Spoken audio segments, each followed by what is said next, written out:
அஸ்ஸலாமு அலைக்கும் வரஹ்மத்துல்லாஹி வபரகாத்துஹு. அன்பான சகோதர சகோதரிகளே, எல்லாம் வல்ல அல்லாஹ்வின் நல்லடியார்களே, இஸ்லாம் எனும் பாக்கியத்தை நமக்கு வழங்கிய வல்ல இறைவனுக்கு நன்றி செலுத்தியவர்களாக எனது உரையை ஆரம்பம் செய்கின்றேன். நாம் இன்று காணவிருக்கும் தலைப்பு இஸ்லாமும் மருத்துவமும். மருந்துகளின் விலையேற்றம்.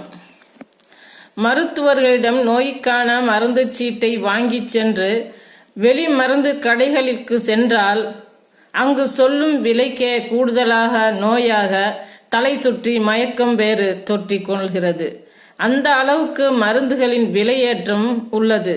கடந்த ஓராண்டில் மட்டும் பல மருந்துகளின் விலை 20% வரை உயர்ந்துள்ளது என்று மருத்துவ ஆய்வறிக்கை குறிப்பிடுகிறது.